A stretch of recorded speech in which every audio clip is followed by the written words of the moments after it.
बिस्मिल्लाहिर्रहमानिर्रहीम। अस्सलाम वालेकुम नादरीन, आप यूट्यूब चैनल देख रहे हैं। मैं इमरान खान हूँ। नादरीन, एक मरतबा फिर लाठी चार्ज हुआ है, एक मरतबा फिर पुलिस का क्रैकडाउन हुआ है। अडियाला जेल के बाहर काफ़ी तशद्दुद हुआ, बहुत सारी गिरफ्तारियाँ भी हुई और फिर ज़बरदस्ती क्रैकडाउन करके धरना ख़त्म करवा दिया गया। इमरान खान साहब की बहनें एक मरतबा फिर वहाँ गई थी अडियाला जेल के बाहर कि मुलाकात करनी है उन्होंने अपने भाई से। अब आज जब आप ये वीलॉग सुन रहे हैं तो 43 डेज़ हो गए हैं, 43 दिन हो गए इमरान खान साहब की बहनों की उनसे मुलाकात नहीं करवाई गई। और उससे पहले जो आखिरी मुलाकात करवाई गई थी वो करवाई गई थी 2 दिसंबर को, यानी 6 हफ्ते से ज़्यादा हो गए कि मुलाकात नहीं हो रही इमरान खान साहब की अपनी बहनों से, अपनी फैमिली से। और जो 2 दिसंबर को मुलाकात करवाई गई थी वो भी लगभग 1 महीने के बाद मुलाकात करवाई गई थी। उससे पिछली मुलाकात 4 नवंबर को करवाई गई थी। इन चीज़ों को मौजूदा पाकिस्तानी रिजीम ने और एस्टेब्लिशमेंट ने नॉर्मलाइज काफ़ी हद तक कर दिया है। लोग अडियाला जेल के बाहर आए लेकिन बहुत बड़ी तादाद में नहीं आए। हालांकि सोशल मीडिया के ऊपर एक कंपेन चल रही थी, इमरान खान साहब की बहनों ने कहा था कि आना होगा। देखिए, वो पॉलिटिशियंस नहीं है, इमरान खान की बहनों ने टिकट नहीं बांटने, लिहाजा लोग उनके कहने के ऊपर सिर्फ उतना ही आते हैं जितने बस आ जाएं। चंद 100 लोग आ जाते हैं, बाद का चंद हज़ार लोग आ जाते हैं। लेकिन बहुत बड़ी पैमाने पे अगर लोगों को वहां लेकर जाना है तो पार्टी को अपना रोल प्ले करना पड़ेगा। और पार्टी ये समझती है, ऐसा दिखाई दे रहा है कि कोई फायदा नहीं अडियाला के बाहर जाने का, यानी हमें वो एक्टिविटी नजर ही नहीं आती जो एक पॉलिटिकल पार्टी की हो सकती है। सिद्दीक जान साहब ने इस पर एक बड़ा तफसीली वीलॉग किया और उनकी पाकिस्तान तहरीक इंसाफ के कुछ बहुत अहम तरीन बंदे से उनकी बात भी हुई है। मेरी भी पाकिस्तान तहरीक इंसाफ के अहम लोगों से बात होती रहती है और अभी कुछ जर्नलिस्ट हैं उनसे मेरी बात हो रही थी। उन्होंने भी ये बताया कि जनाब जानबूझ के पाकिस्तान तहरीक इंसाफ अडियाला के बाहर उस तरह जोर नहीं लगाती जिस तरह वो माजी में शायद लगा रहे थे। मैंने उनसे वजह पूछी और ये सिद्दीक जान भी यही जानना चाहते थे। तो वो ये समझते हैं कि इससे कोई फायदा नहीं होगा। अब इमरान खान साहब की बहनों को तो फायदा और नुकसान नहीं देखना ना, वो तो जाती हैं सिर्फ एहतजाज करने के लिए, वो तो जाती हैं अपने भाई से मिलने के लिए, किसी तरह उनकी मुलाकात हो जाए। पिछले हफ्ते उन्होंने वहां सूरह यासीन पढ़वाई थी, कल वो वहां पे कुरान पाक पढ़ के गई हैं और दुआ करके गई हैं। उनके ऊपर टॉर्चर भी हुआ, बदतमीजी भी बहुत हुई। अब कुछ चीज़ें जो हैं वो सिद्दीक जान ने भी डिस्कस की हैं, मैं भी आपके सामने रखना चाहता हूं। देखें, इमरान खान साहब बार बार अपने ट्वीट में ये कहते रहे हैं कि लोगों को आना चाहिए। उनकी बहनें भी यही कहती रही हैं कि लोगों को आना चाहिए। जब लोग आते हैं तो दबाव बढ़ता है। इमरान खान अली अमीन गंडापुर को भी बार बार यही कहते थे वो मुझे मिलने क्यों नहीं आता।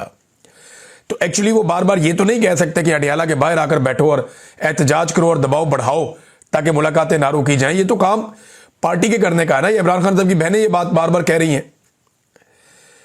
इमरान खान ये जरूर कहते रहे कि अदालतों के ऊपर दबाव जरूर बढ़ाएं ताकि वो इंसाफ दें। जब तक आप अदालतों के अंदर नहीं जाएंगे, ये एक अदलिया मुर्दा घोड़ा बन चुकी है। इसमें जान डालने के लिए इनको कम से कम ऐसी सपोर्ट चाहिए कि लोग आकर खड़े तो हों। अब अदालतों के अंदर जज उन्होंने अपनी मर्जी के लगा दिए, पाकिस्तान तहरीक इंसाफ गायब। यानी ये कैसे हो सकता है कि एक इतनी बड़ी पॉलिटिकल पार्टी है जिसकी इतनी ज्यादा ताकत है, उसके अराकीने असेंबली अगर आप सिर्फ निकाल लें, सेनेटर्स और कौमी और सूबाई असेंबली के, ये लगभग 300 से ज्यादा ये बनते हैं। और उसका लीडर जेल में पड़ा हुआ है और 2-3 महीने हो गए मुलाकातें नहीं हो रही। यानी 1.5 महीना ये हो गया, 1 महीना उससे पहले वाला आप लगा ले, इस बीच में 1 मुलाकात करवाई गई है। तो ये कैसे हो सकता है? वो ये मानने वाली बात तो नहीं है ना। इतनी बड़ी पॉलिटिकल पार्टी हो और ये, यानी अदालत के अंदर इनका केस ही नहीं लगता। 3 महीने हो गए हैं अलकादर यूनिवर्सिटी वाले केस में, इन्होंने दोबारा कभी परसू ही नहीं किया उसको। 3 महीने केस को परसू नहीं करते। और ये वो पॉलिटिकल पार्टी है जिसमें इमरान खान साहब ने टॉप के ऊपर लाके वकला बिठा दिए। कुछ 4-5 वकील रानुमा है जो टॉप के ऊपर पाकिस्तान तहरीक इंसाफ के फैसले करते हैं। लेकिन इसके बावजूद अदालतों में इमरान खान को इंसाफ मिलना तो बहुत दूर की बात है, केस ही नहीं लगता। अब इतनी ताकत हो, जब पाकिस्तान तहरीक इंसाफ जिसके ऊपर हाथ रख दे, इमरान खान जिसको हाथ रख दे, वो वकला का इलेक्शन जीत जाए। जब इतनी ताकत हो तो जज कैसे हो सकता है कि केस ही ना लगाए? अगर ये वकला जाके अदालतों के अंदर बैठ जाए और ये वहां घंटों बैठे रहें और सैकड़ों की तादाद में बैठे रहे तो ये सिस्टम चलना बंद हो जाएगा। वकील जब चाहे केस लगवा सकते हैं, लेकिन ये काम ही नहीं हो रहा। अदालतों में दबाव क्यों नहीं डाला जाता, इसके बारे में पाकिस्तान तहरीक इंसाफ के लोग भी कहते हैं और सिद्दीक जान ने भी अपने वीलॉग में कहा, और बात ठीक लगती है कि पाकिस्तान तहरीक इंसाफ के जो रहनुमा है इस वक्त, उनमें बहुत सारे वकील हैं और उनके अपने प्राइवेट केसेस हैं जो करोड़ों रुपए मालियत के हैं, और वो इन्हीं अदालतों में इन्हीं जजों के सामने लगे हुए हैं। वो नहीं चाहते कि उनके इन जजों के साथ ताल्लुकात खराब हों या उनके अदलिया के साथ ताल्लुकात खराब हों, लिहाजा वो इस मामले पे इस हद तक कंप्रोमाइज कर देते हैं कि अदालत पे ज्यादा दबाव नहीं डालना। लेकिन एक सिनेरियो उन्होंने सामने रखा। आप फर्ज कीजिए पाकिस्तान तहरीक इंसाफ के 300-350 MNAs, MPAs और सेनेटर्स ये जाकर बैठ जाते हैं इस्लामाबाद हाई कोर्ट में, इमरान खान का केस लगाओ, मुलाकात क्यों नहीं हो रही? तो क्या इनको घसीट के बाहर निकालेंगे? जब घसीट के बाहर निकालेंगे सारी दुनिया देखेगी ये MP है, ये MNA, ये सेनेटर है, मार पड़ रही है, ये वजीर है, ये साबिक वजीर है, इनको मार पड़ रही है, इन्हें घसीट के निकाल रहे हैं। इसके ऊपर मुकदमा कौन सा हो सकता है? ये वहां कोई दहशतगर्दी तो करने जा नहीं रहे, हथियार लेके तो जा नहीं रहे।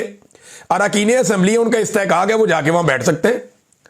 वो चले जाए अदालत में जाकर कहें जनाब के हमें इंसाफ नहीं मिल रहा, हमारे लीडर से मुलाकात ही नहीं होने दी जा रही, मुलाकात करवाएं।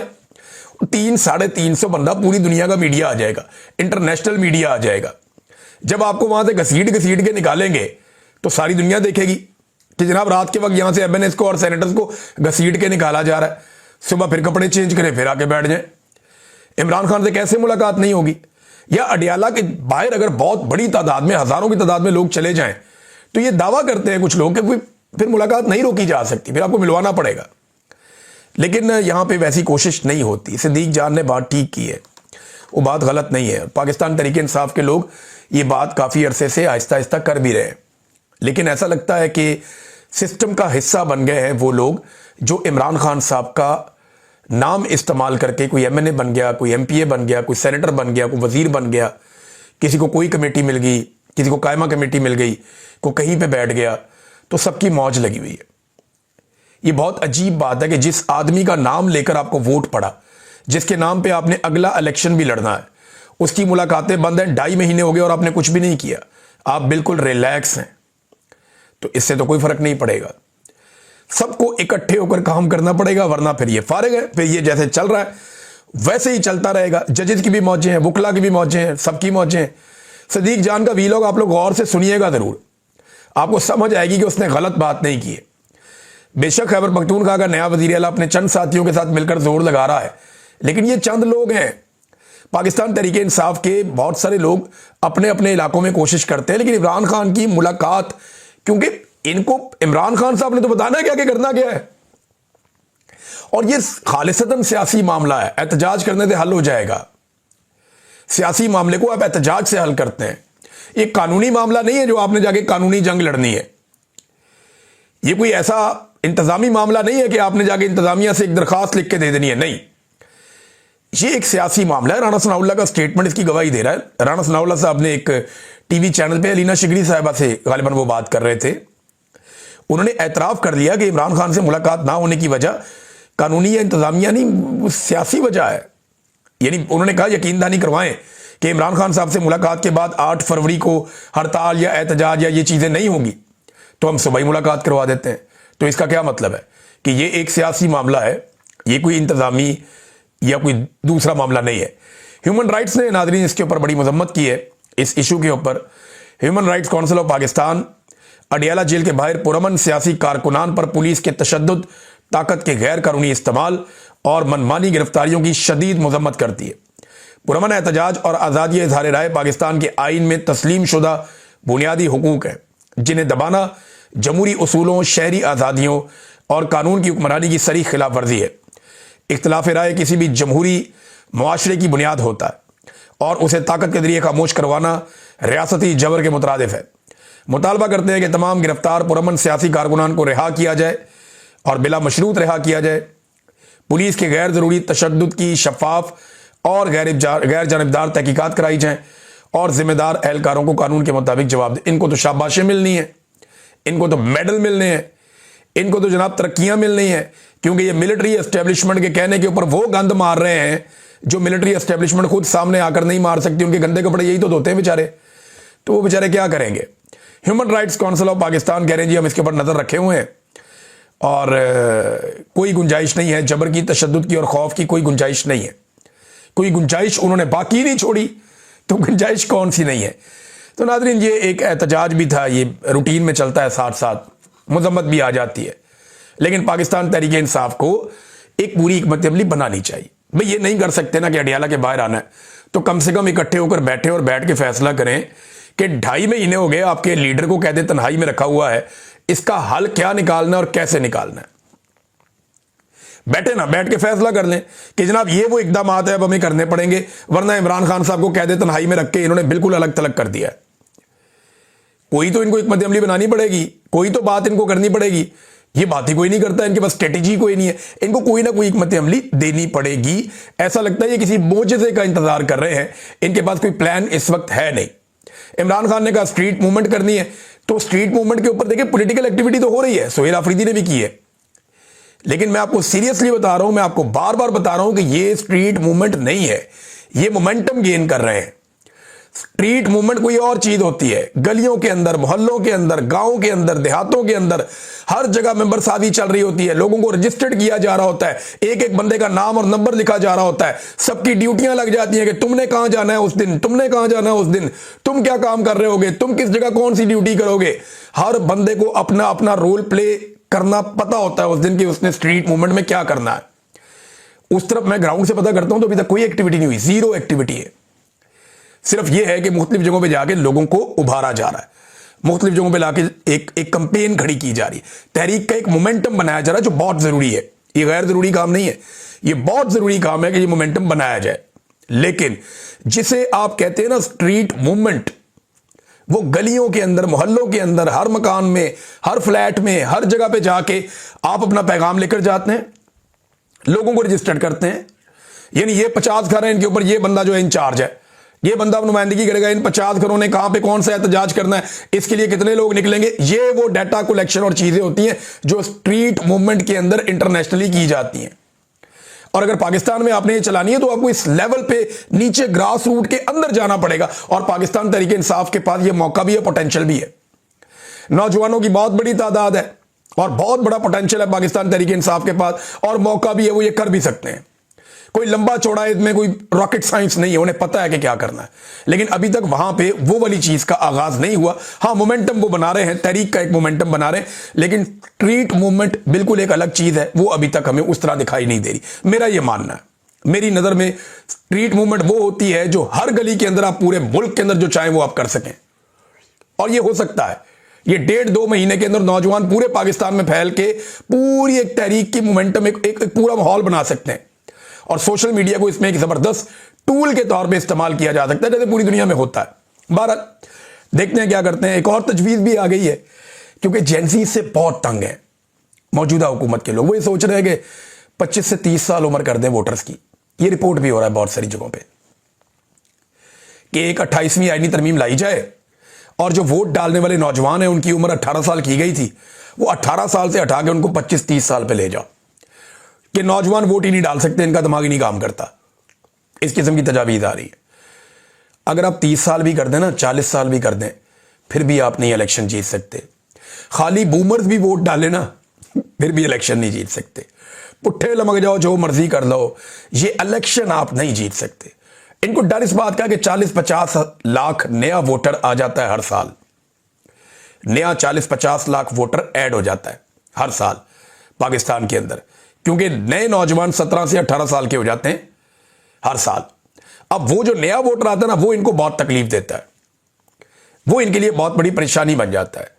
और ये सोचते हैं कि ये नया वोटर आ गया है, हमारे पहले काबू नहीं आ रहे, इनको कहां काबू करेंगे।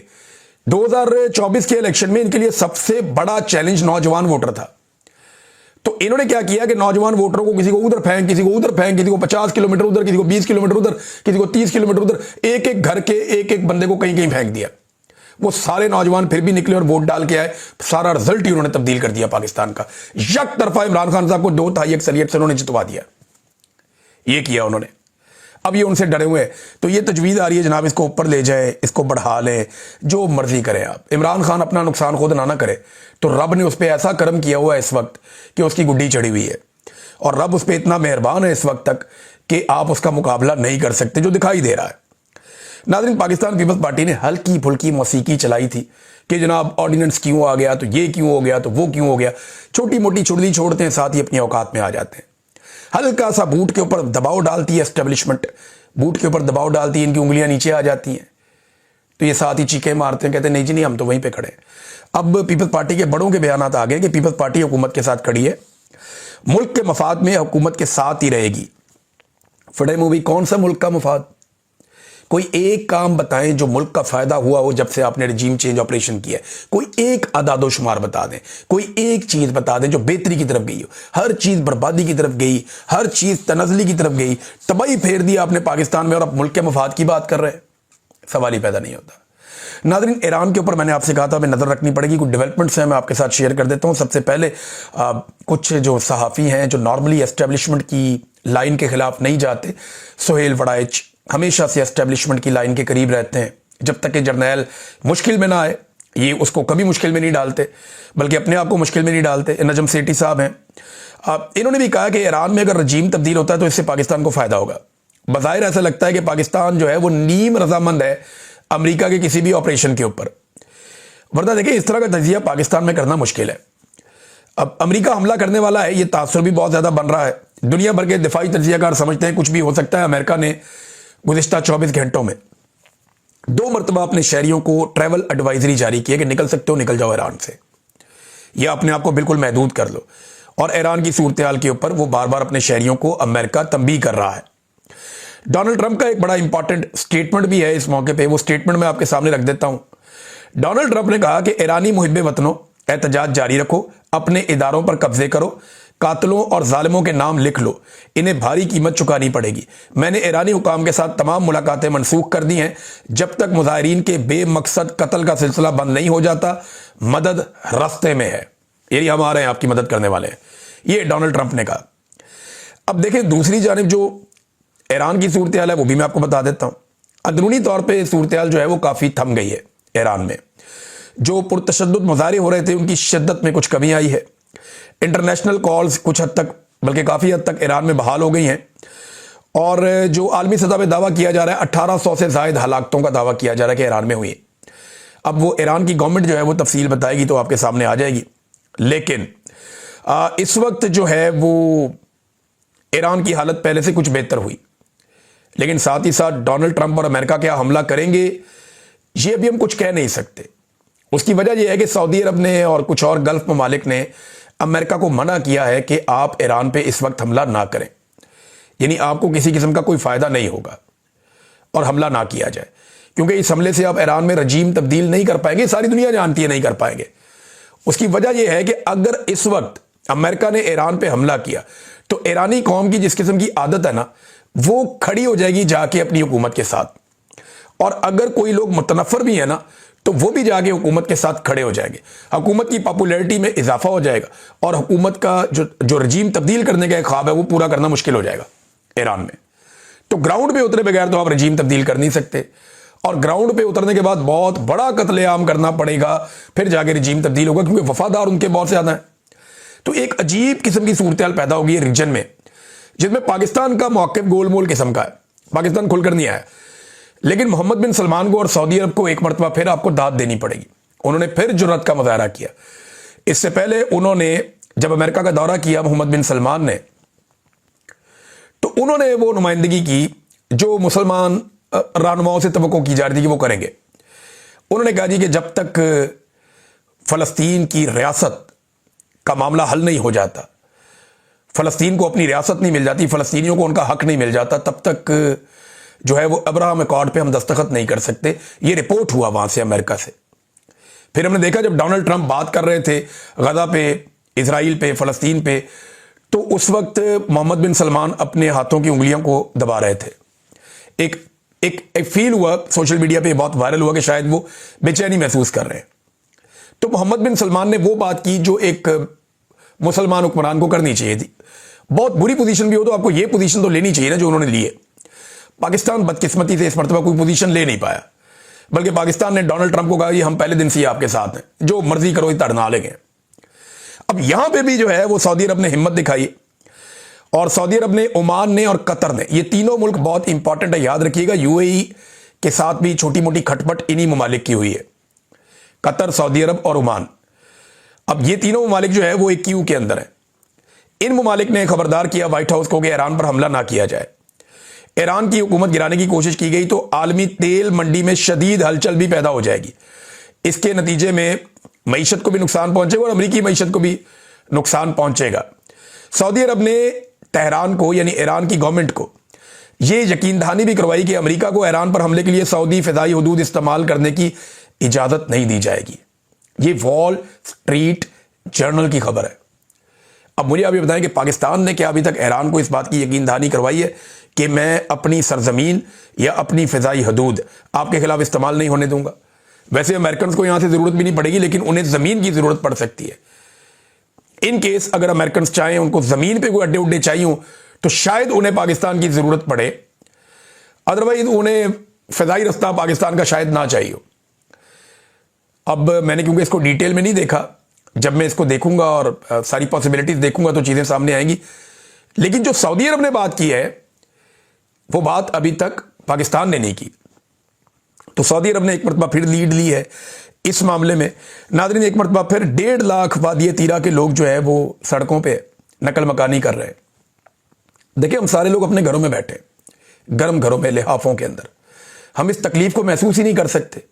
हम अपने अपने शहरों में पुरसकून है और वो लोग सर्दी के इस मौसम में अपने बीवी, छोटे बच्चों को, बुजुर्गों को, अपने माल मवेशी को लेकर सड़कों पे दरबदर है। इतनी ठंड के अंदर उन इलाकों में ठंड भी बहुत ज्यादा है और वो लोग इसको बर्दाश्त कर रहे हैं। क्यों? एक नई लड़ाई के चक्कर में। और वो लड़ाई क्या है? पाकिस्तान ने एक मरतबा फिर अमेरिका को एक बड़ी ऑफर करा दी। यानी ऐसी ऑफर परवेज मुशर्रफ के दौर में भी पाकिस्तान ने अमेरिका को करवाई थी और अमेरिका का इत्तेहादी बन गया था। और अब अमेरिका यहां से जान छुड़ा के गया, पाकिस्तान उन्हें कह रहा है कि हम आपकी खातिर जाते हैं। और ये एक लॉबिंग फर्म है, यानी पाकिस्तान की फौज नहीं, मैं खबर आपको देता हूं, पाकिस्तान की फौज ने एक बार फिर मुशर्रफ की तरह खुद को अमेरिका के लिए किराए की फौज के तौर पर अफगानिस्तान के खिलाफ पेश कर दिया। ये तो इसका लुब्बे लुबाब है। लॉबिंग फर्म की तरफ से पेश किए गए डॉक्यूमेंट के मुताबिक, ये अमेरिका में आए डॉक्यूमेंट, इनके मुताबिक पाकिस्तान ने अफगानिस्तान से अमेरिकी फौजी हथियारों की बाजियाबी में ट्रंप को मदद की पेशकश की है। अमेरिकन पागल है, वहां पे इतना हथियार छोड़ के आ गए। जो इंफॉर्मेशन हमारे पास आई थी, अमेरिका ने बहुत सारे हथियार तलफ कर दिए थे।